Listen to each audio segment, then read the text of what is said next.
Hello साथियों, कैसे हो? तुम बदलो या ना बदलो, मगर जमाना बदल रहा है।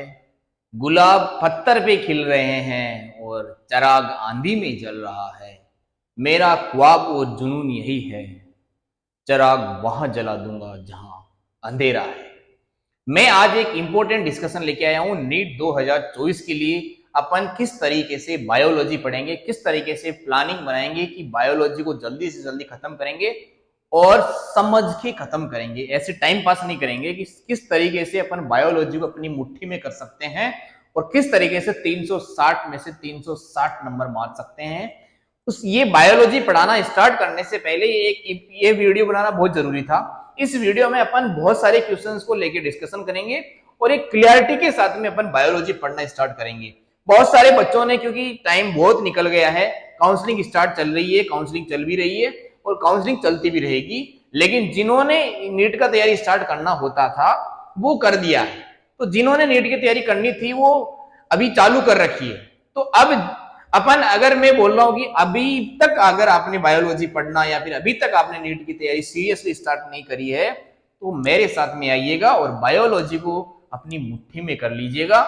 एक एक मैं क्वेश्चन पहले डिस्कस करता हूं और उस तरीके से फिर मैं आपको बताऊंगा कि किस तरीके से अपन बायोलॉजी को प्रोसेस में लाने वाले हैं। यहां पे देखो, एनसीईआरटी को लेके सबसे पहला क्वेश्चन अपने दिमाग में ये आता है, क्या बायोलॉजी की, क्या फिजिक्स की, क्या केमिस्ट्री की एनसीईआरटी पढ़नी चाहिए या फिर किस तरीके से पढ़नी चाहिए? तो बहुत सारे क्वेश्चन हैं। सबसे पहली बात तो ये है कि अगर आप नीट की तैयारी सीरियसली कर रहे हैं, सीरियसली मैं इसलिए बोल रहा हूं क्योंकि जो नीट में जो एस्पिरेंट्स होते हैं वो 20 लाख के समथिंग होते हैं।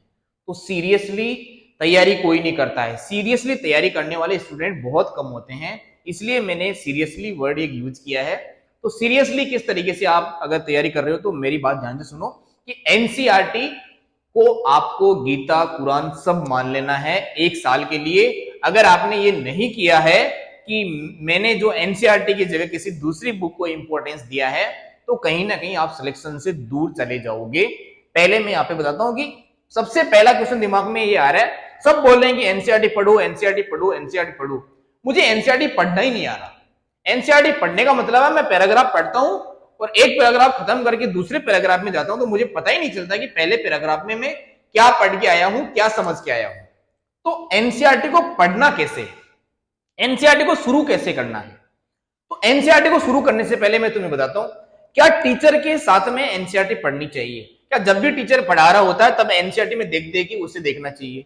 ये तो गलत तरीका हो जाएगा कि एनसीईआरटी आप टीचर के साथ में और सामने बैठ के पढ़ रहे हो, टीचर कुछ बोल रहा है और आप एनसीईआरटी में मैच करते जा रहे हो। ये कतई घटिया तरीका है एनसीईआरटी पढ़ने का। तो एनसीईआरटी कभी भी आपको क्लास में नहीं पढ़नी है टीचर के साथ में।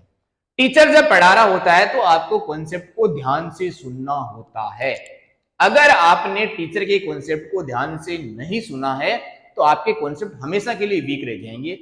सबसे पहला काम करना है आपको कॉन्सेप्ट समझना। कोई भी चीज आप चाहे उसे रटना बोल दो, चाहे उसे समझना और याद करना बोल दो, कुछ भी बोल दो, कोई भी चीज आपके दिमाग में तभी जाके सेट होगी जब आप उसे समझ लोगे। कई बच्चे आपको, कई लोग ये बोलेंगे आपको कि बायोलॉजी है वो रटने का सब्जेक्ट है। अगर कोई पर्सन आपको ये बोलता है कि ये बायोलॉजी है रटने का सब्जेक्ट है तो मैं बोलता हूं उससे गधा इंसान कोई नहीं है जो ये बोल रहा है कि बायोलॉजी रटने का सब्जेक्ट है। बायोलॉजी में एक भी चैप्टर, सिंगल चैप्टर ऐसा नहीं है जो रटने का है। तो रटने का तो नाम ही भूल जाओ। यहां से मैं आपको पढ़ा के बताऊंगा कि कहां पे रटने का सब्जेक्ट है। मैं ऐसे जरूर बोलूंगा कि biology is the subject of revision. Biology को आपको बार बार रिवाइज करना पड़ेगा, नहीं तो आपके दिमाग में कहीं ना कहीं वो लंबे टाइम तक स्टोर नहीं रहेगा। इसलिए अपन एक टाइम पीरियड जोन बनाएंगे जिसमें अपन बार बार उन कुछ टॉपिक्स को रिवाइज करते रहेंगे। तो रिवीजन का सब्जेक्ट है बायोलॉजी, रटने का सब्जेक्ट बिल्कुल भी नहीं है, समझने का सब्जेक्ट है। हर एक चैप्टर में कुछ ना कुछ समझ है और उस समझ को अपन पकड़ेंगे और एक बायोलॉजी को अपने तरीके से अपन डिजाइन कर लेंगे। तो एक एक करके, तो एनसीईआरटी को पढ़ना कैसे? एनसीईआरटी को पढ़ना है, टीचर अगर आपको पढ़ा दे उसके बाद में आपको जितना टॉपिक टीचर ने पढ़ाया उसके साथ में जो टॉपिक आपने कंप्लीट किया है उसके बाद में आप घर पे आके आराम से उतना टॉपिक पढ़ सकते हैं। फिर मेरा एक पर्सनली मानना है कि आप जब भी किसी चैप्टर को पढ़ना स्टार्ट करें, मैं चैप्टर किस तरीके से पढ़ना है, क्या कोई सा भी चैप्टर पढ़ सकते हैं या फिर शुरू से लेकर लास्ट तक ऐसे ही पढ़ना है, मैं ये भी बताऊंगा। क्या एनसीईआरटी में सीक्वेंस पूरा सही है या गलत है, मैं आपको बताऊंगा। एनसीईआरटी के कोई भी चैप्टर को अगर आप पढ़ते हैं उससे पहले मेरे हिसाब से आपको थॉरोली एक बार रीडिंग लगा देनी चाहिए। आपको बिल्कुल समझ में नहीं आएगा, मैं ये बात बोल रहा हूं जानबूझ के, फिर भी आपको एनसीईआरटी को एक बार रीड आउट कर देना चाहिए। उसमें ज्यादा टाइम लगेगा नहीं, लेकिन उससे फायदा बहुत होगा। जब आप एनसीईआरटी को पढ़ोगे, जल्दी जल्दी पढ़ो लेकिन ध्यान से पढ़ते जाओ। जब आप एनसीईआरटी से पढ़ोगे तो आपका दिमाग में वो सिग्नल जाएंगे, समझ में कुछ नहीं आएगा। इसको कुछ इस तरीके से समझ सकते हैं, जैसे मान लेता हूं आपको कहीं से यहां से कहीं दूर जाना है, जैसे मान लो 50-60 किलोमीटर या फिर 100 किलोमीटर आपको यहां से दूर जाना है, तो आप कहीं ना कहीं किसी मैप में देख के सर्च करते हो, और मैप में देखोगे तो आपको ऐसे जगह आएगी, बीच में रोड के आसपास में छोटे छोटे गांव आएंगे, बड़ी बड़ी सिटीज भी आ सकती है। तो ऐसे केस में आप बहुत सारी सिटीज के बारे में, गांव के बारे में ऑनलाइन देख लिया, लेकिन आप रियल में तो गए नहीं वहां पे। लेकिन जब आप रियल में वहां से जाओगे तो आपके दिमाग में वो चीजें आएगी कि हाँ यार ये गांव मैंने पहले देखा हुआ है। तो फिर वो गांव अगर आप बाहर से निकल के देखते हो तो आपको समझ में आता है कि हाँ ये गांव यहाँ पे है, इसके बाद में ये गांव है, इसके बाद में ये सिटी है, इसके बाद में ये है। ये आपने पहले अपने दिमाग में हिट करवाया है। आपका दिमाग किसी चीज को बार बार हिट करने की जो सेंसेशन है वो महसूस करता है, तो उसे लगता है कि ये काम की चीज है, इसलिए वो चीजों को स्टोर कर लेता है। उसे सेकेंडरी मेमोरी जिसे अपन बोलते हैं उसमें वो स्टोर हो जाता है। तो किस तरीके से एनसीईआरटी पढ़ना है, चैप्टर बिल्कुल नहीं समझ में आ रहा है, बिल्कुल आपने कभी नहीं पढ़ा है, उससे पहले आपको एनसीईआरटी की एक बार रीडिंग जरूर मार लेनी है फटाफट से और ध्यान से पढ़ने का सब्जेक्ट है। वाई ओनली रीड इट, आपको सिर्फ और सिर्फ एनसीईआरटी क्यों पढ़नी चाहिए? कि पिछले साल के 2-4 साल के ट्रेंड यही चल रहे हैं कि क्वेश्चन सिर्फ और सिर्फ एनसीईआरटी से आ रहे हैं। कई लोग बोलेंगे कि एनसीईआरटी से बाहर क्वेश्चन आते हैं, एनसीईआरटी से बाहर बिल्कुल क्वेश्चन नहीं आ रहा। एक दो चैप्टर ऐसे हैं जहां से एनसीईआरटी से क्वेश्चन बाहर आ सकते हैं, लेकिन पिछले 3-4 साल का ट्रेंड ये है कि एनसीईआरटी से ही क्वेश्चन आते हैं। एनसीईआरटी को किस तरीके से अपन रीड आउट करेंगे मैं आपको लेक्चर्स में धीरे धीरे करके बताता जाऊंगा, लेकिन एनसीईआरटी ही पढ़नी चाहिए। दूसरी बुक आप बिल्कुल भी प्रेफरेंस में मत लेके आइएगा, एक भी बुक बाहर से खरीदनी नहीं है एनसीईआरटी के अलावा। वेन अब और कौन सी ये ओल्ड बुक है ना वो आपको पढ़नी है। उसके बाद मैं बोल रहा हूँ कि वेन टू रीड एनसीईआरटी, जब आप एनसीईआरटी को पढ़ो तो किस तरीके से पढ़ो। एनसीईआरटी को क्या अंडरलाइन करके पढ़ना चाहिए?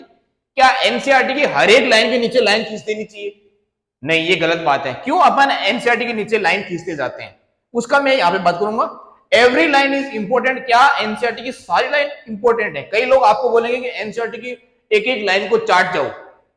इससे मतलब ये है कि एनसीईआरटी के मेन कॉन्सेप्ट को आप हमेशा समराइज करते रहो और उससे बार बार रिवाइज करते रहो। एनसीईआरटी की हर एक लाइन कोई इंपॉर्टेंट नहीं है, उसमें बहुत सारी लाइन ऐसी है जो आपको ऐसे किसी कॉन्सेप्ट को समझने के बेसिस पे भी दी गई है।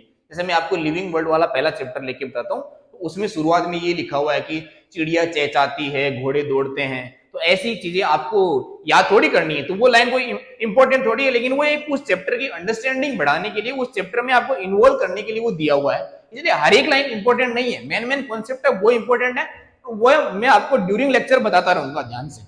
उसके बाद में यहाँ पे लिखा हुआ what is deep in NCERT. कई लोग बोलते हैं कि डीप क्या होता है, डीपली पढ़ो, ध्यान से पढ़ो। क्या डीपली पढ़ो, क्या ध्यान से पढ़ो? डीप क्या होता है? डीप यहाँ पे डाटा हो सकता है। जैसे आपको बायोमोलिक्यूल वाले चैप्टर में बहुत सारे डाटा की मतलब टेबल दी हुई है, क्या वो सारी टेबल्स आपको याद रख लेनी चाहिए? मेरे हिसाब से किसी भी टेबल का इतना इंपॉर्टेंस नहीं है जितना लोग आपको बोलते रहते हैं कि सारी टेबल आपकी रटी हुई होनी चाहिए। कुछ एक टेबल है जो मैं आपको बताऊंगा, उसमें हर एक टेबल को आपको रटना नहीं है, उसको बार बार रिवाइज करने की बिल्कुल जरूरत नहीं। उसमें भी एक दो पॉइंट होते हैं जो आपको रिवाइज कर लेने चाहिए। बाकी एनसीईआरटी को डीपली पढ़ने का मतलब ये है कि उसके कॉन्सेप्ट को ध्यान से मगअप करते जाओ, ध्यान से समझते जाओ। कॉन्सेप्ट समझना बहुत जरूरी है। All data should be learn, जितने भी डाटाज है उन्हें क्या याद कर लेना चाहिए? मैं कहता हूं सारे डाटा याद करने की जरूरत नहीं है, क्योंकि बहुत 10 साल का मैं ट्रेंड आपको बता सकता हूं जिसमें आपको यहां से डाटा आता, यहां से डाटा नहीं आता और वहां से आएगा भी नहीं। तो ऐसा डाटा भी है जो आपको एनसीईआरटी में दिया हुआ, फिर भी आपको लर्न नहीं करना है, याद नहीं करना है, वो मैं आपको बताऊंगा। क्वेश्चंस करना कितना इंपॉर्टेंट है और कौन से क्वेश्चन करें। क्वेश्चन करना सबसे ज्यादा इंपॉर्टेंट है। अगर आपने एक बार चैप्टर को समझ लिया है तो क्वेश्चन करना सबसे ज्यादा इंपॉर्टेंट है। और क्वेश्चन कहां से करें? क्वेश्चन कहीं से नहीं करने हैं, क्वेश्चन करने हैं ओनली और ओनली प्रीवियस ईयर के क्वेश्चन। उन्हें ही आप बार बार रिवाइज करो। मैं तो कहता हूं आप प्रीवियस ईयर के क्वेश्चन की पिछले 5-6 साल की, 8 साल की, 10 साल की 10 कॉपी निकलवा लो और 10 बार आप क्वेश्चन लगा दो। मैं गारंटी लेता हूं अगर बायोलॉजी में आपके 360 में से 360 नहीं आ जाए तो मैं यहीं पे हूं। उसके बाद में हाईलाइट करें या नहीं करें। लाइन को क्या, सारी लाइन को, कई लोगों की मैं एनसीईआरटी देखता हूं जिसमें लाल पीली ये बेटा जी पिंक कर रखी है, पूरी एनसीईआरटी को कलरफुल बना रखा है। ऐसा आपको कतई नहीं करना है। इंपॉर्टेंट कॉन्सेप्ट कोई, और जो कॉन्सेप्ट आपको जिस कोई भी पेज में कोई पैराग्राफ इंपॉर्टेंट है उसमें कुछ डाटा दिया हुआ है। जैसे वायरस को लेके अपन बात करते हो, वायरस में 3-4 साइंटिस्ट के नाम दिए हुए, तो उस साइंटिस्ट ने कौन सी बात बोली है और कब बोली है उसे आप कहीं ना कहीं हाईलाइट कर सकते हैं। बाकी उस पूरे पेज को रंगीन बनाने से क्या मतलब है। तो हाईलाइट उन्हें करें जिन्हें आप जब भी उस पेज से गो थ्रू हो तो वहां पे आपकी नजर जरूर जाए एक बार, इसलिए हाईलाइटर की जरूरत होती है। बाकी सारी लाइंस को हाईलाइट करने की बिल्कुल जरूरत नहीं है, सारी लाइन के नीचे पेंसिल रगड़ने की बिल्कुल जरूरत नहीं है।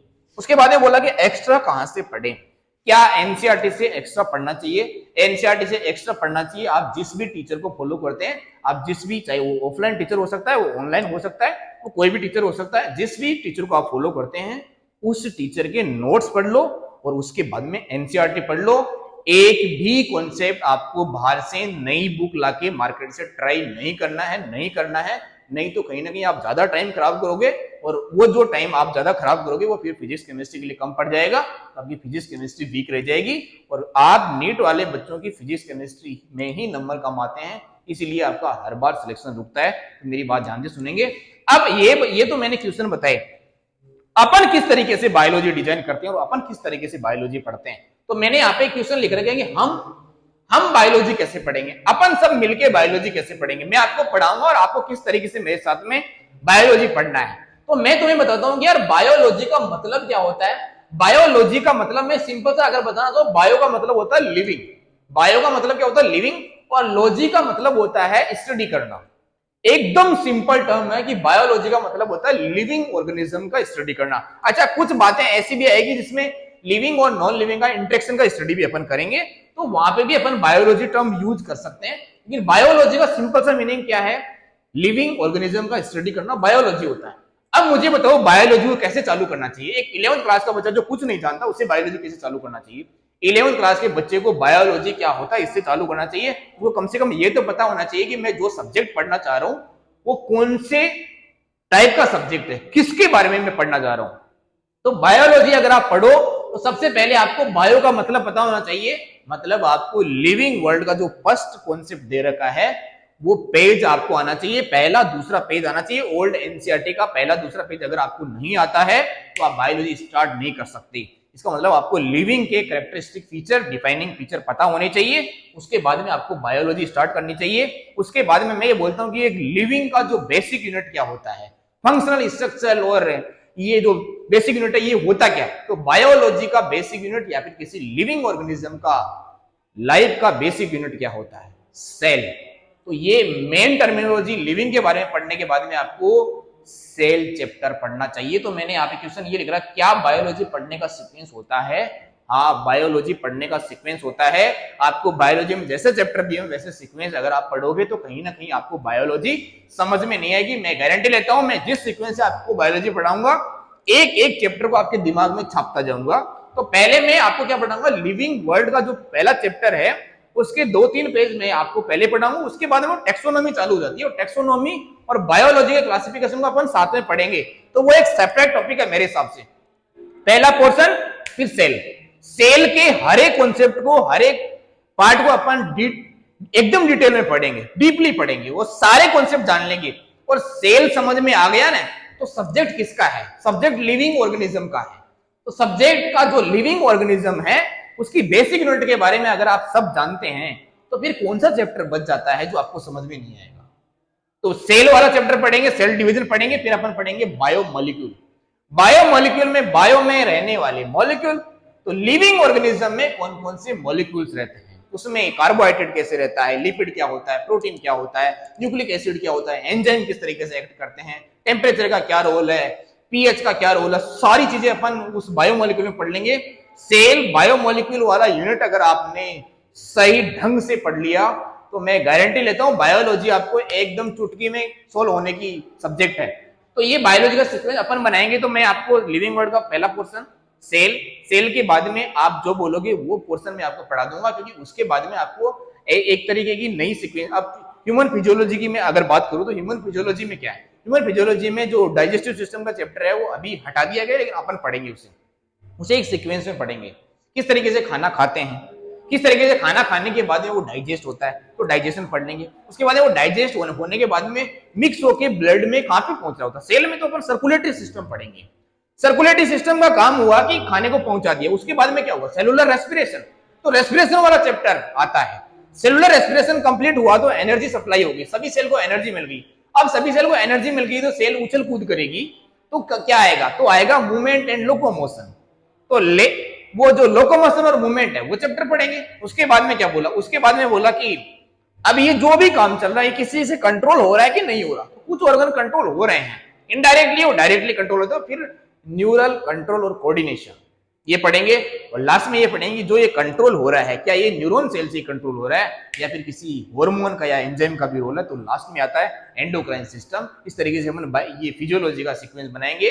फिर मॉर्फोलॉजी, एनाटॉमी ये सब्जेक्ट बचते हैं, बायोलॉजी क्लासिफिकेशन बचता है, इनको अपन बीच में कहीं ना पढ़ लेंगे और एक सही तरीके से सीक्वेंस जनरेट करके अपन 11th क्लास की बायोलॉजी को तुरंत खा जाएंगे। और उसके बाद में 12th क्लास की बायोलॉजी है। 12th क्लास की बायोलॉजी मेरे हिसाब से कुछ एक चैप्टर को छोड़ के एप्लीकेशन वाली बायोलॉजी है, तो एप्लीकेशन वाली बायोलॉजी को अपन व्यू उड़ा देंगे एक एक करके। मैं आपको बताता हूं कि बायोलॉजी कितने दिन में अपन पढ़ लेंगे। मैं तुम्हें बोलता हूं, मैंने अगर सारी बायोलॉजी का अगर एनालिसिस किया तो मैं तुम्हें बोलता हूं कि बायोलॉजी में जो है वो मैंने लेक्चर अगर मैं रिकॉर्ड करना चाहूंगा तो मेरे हिसाब से इसमें 220 लेक्चर लग जाएंगे। 220 लेक्चर में मैं आपको बायोलॉजी कंप्लीट एकदम सही तरीके से ध्यान से आराम से समझा के पढ़ा दूंगा। और मैं तुम्हें बोलता हूं कि एक दिन का मैं 2 लेक्चर डालने वाला हूं। एक बायोलॉजी का लेक्चर आएगा 11th क्लास का, शुरुआत में अपन 11th क्लास ज्यादा पढ़ेंगे, उसके बाद में अपन जैसे ही सेल वाला चैप्टर खत्म होगा फिर मैं 12th भी साथ में चालू कर दूंगा। तो एक दिन के 2 लेक्चर अगर मैं बनाता हूं तो मैं यहां से 110 दिन में खत्म कर दूंगा बायोलॉजी। मतलब अगर अप्रोक्सीमेट देखें तो 3.5 मंथ में बायोलॉजी खत्म हो जाता है। और ये अगर 3.5 मंथ में आपने बायोलॉजी मेरे साथ में सिर्फ 2 घंटे मेरे को देने हैं, उसके बाद में मैं आपको क्वेश्चन भी करवा दूंगा, मैं आपको हर एक कॉन्सेप्ट भी समझा दूंगा। तो 3.5 महीने में मैं आपको बायोलॉजी खत्म करवा दूंगा एकदम बढ़िया तरीके से। उसके बाद में मैं बोलता हूँ कि क्या यार रिपीटर्स को भी जो मैंने बोला है वैसे करना चाहिए, तो रिपीटर्स को मेरे हिसाब से नहीं करना चाहिए। रिपीटर को किस हिसाब से करना चाहिए मैं तुम्हें बताता हूँ। तो रिपीटर्स को क्या करना चाहिए, रिपीटर्स को बायोलॉजी को किस तरीके से पढ़ना चाहिए। रिपीटर्स को बायोलॉजी को एक सीक्वेंस में नहीं पढ़ना चाहिए, सारे लेक्चर देखो, एनसीईआरटी को बार बार वो सीक्वेंस में पढ़ाई करो, वो आपने कर रखा है, लेक्चर भी देख रखे हैं और सीक्वेंस में पढ़ रखा है। अब आपको क्या करना है, किसी भी चैप्टर को पकड़ना है और किसी चैप्टर को पकड़ के उसका मेन कॉन्सेप्ट समझ लेना है। वो मेन कॉन्सेप्ट कैसे आएगा वो मैं एक एक छोटे छोटे लेक्चर्स आपको रिकॉर्ड करके भेज दूंगा। जैसे मैं आपको ये बता दूंगा कि जो फोटोसिंथेसिस चल रहा है उसमें फोटोसिस्टम फर्स्ट क्या होता है, फोटोसिस्टम सेकंड क्या होता है, जेड स्कीम क्या होता है, वो मैं तुम्हें बता दूंगा। मैं तुम्हें कीमो ऑस्मोटिक थ्योरी बता दूंगा। मैं तुम्हें आगे जाके अगर मैं फिजियोलॉजी की बात करूं उसमें सर्कुलेटरी सिस्टम, डबल सर्कुलेशन क्या होता है वो बता दूंगा। मैं तुम्हें वो रेस्पिरेशन में छोटे छोटे वॉल्यूम को किस तरीके से याद करने होते हैं वो बता दूंगा। डाइजेस्टिव सिस्टम में कौन सी ग्लैंड का सेक्रेशन किस तरीके से रिलेट करता है वो बता दूंगा। डिजीज को किस तरीके से याद करना वो बता दूंगा। उसके बाद में स्लाइडिंग फिलामेंट थ्योरी क्या होती है वो बता दूंगा। ये मेन टॉपिक है जो आप कहीं ना कहीं फंसते हैं, रिपीटर बच्चों की बात कर रहा हूं। उसके बाद में अगर 12th क्लास में जाऊं तो 12th क्लास में क्या है, 12th क्लास में जेनेटिक्स है, सबसे बढ़िया टॉपिक जेनेटिक्स है, मेरा फेवरेट भी है। जेनेटिक्स में क्या है, जेनेटिक्स में डीएनए रेप्लिकेशन क्या होता है, डीएनए ट्रांसक्रिप्शन क्या होता है, आरएनए कैसे बनता है, स्प्लाइसिंग क्या होता है, वो मैं एक एक टॉपिक आपको समझाऊंगा। उसके बाद में अगर मैं बात करूं कि मेंडेलियन जेनेटिक्स में क्या होता है, मेंडेलियन जेनेटिक्स में वो मेन टॉपिक क्या है कि मोनोहाइब्रिड क्रॉस क्या होता है, डाइहाइब्रिड क्रॉस क्या होता है, डेविएशन फ्रॉम मेंडेलिज्म क्या होता है, उसमें क्रोमोसोमल थ्योरी क्या है, उसमें पेडिग्री एनालिसिस क्या है। उसमें मैं जेनेटिक्स में अगर मैं बात करूं तो वहां पे डीएनए फिंगरप्रिंटिंग क्या होता है, ह्यूमन जीनोम प्रोजेक्ट क्या है, उसका मैं छोटे छोटे वीडियो लेक्चर आपको रिकॉर्ड करके दूंगा। रिपीटर्स के लिए स्पेशल कोर्स चलाएंगे अपन, तो रिपीटर्स उसी के साथ में रिवाइज कर लेंगे। ज्यादा टाइम रिपीटर्स को बायोलॉजी में खराब करने की जरूरत नहीं है। रिपीटर बच्चा वैसे भी 2-3 साल में अगर बायोलॉजी पढ़ा हुआ तो वो 300 प्लस नंबर तो ऐसे ही ले आता है। मैं आपके वो 30-40 नंबर का जो गेप है ना 360 में से वो पूरा कर दूंगा छोटे छोटे लेक्चर्स बना के। और अगर बायोलॉजी में और कुछ जानना चाहते हैं, जैसे मैं ह्यूमन रिप्रोडक्शन के मेन टॉपिक आपको समझा दूंगा कि आपको कहाँ कहाँ दिक्कत आती है। मुझे अच्छे से पता है कि प्रॉब्लम कहाँ पे आती है, क्योंकि मैंने भी अच्छे से नीट की तैयारी करी थी, तो मुझे पता है कि मुझे यहाँ पे चीजें समझ में नहीं आती थी और लगभग वही सिनेरियो रहता है।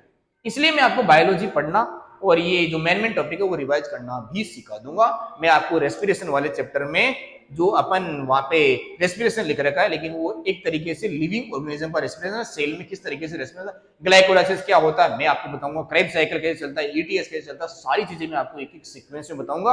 रिपीटर्स बच्चे मेरे साथ में छोटे छोटे वीडियो लेक्चर से जुड़े और उसके बाद में आप अपनी बायोलॉजी अपनी मुट्ठी में करें। और प्रीवियस ईयर के क्वेश्चन आप कभी मत भूलना, फिजिक्स हो, केमिस्ट्री हो, बायोलॉजी हो, प्रीवियस ईयर के क्वेश्चन आप बार बार रिवाइज करते रहो और अच्छे से अपनी तैयारी को मेंटेन करो और सीरियस हो जाओ यार। अब सीरियस हो गए तो भी आप बायोलॉजी में, फिजिक्स में, केमिस्ट्री में अच्छे नंबर फोड़ सकते हैं। कोई छुट्टी नहीं है, कोई छुट्टी की बात नहीं करेगा। किसी का कोई भी फंक्शन चल रहा है, होली आ रही है, दिवाली आ रही है, आपको कोई मतलब नहीं होना चाहिए। 6-7 महीने अगर आपने सीरियसली पढ़ाई कर ली तो नेक्स्ट ईयर इसी टाइम आप भी अच्छी मेडिकल कॉलेज में रिपोर्टिंग कर रहे होंगे। Okay, thank you, all the best.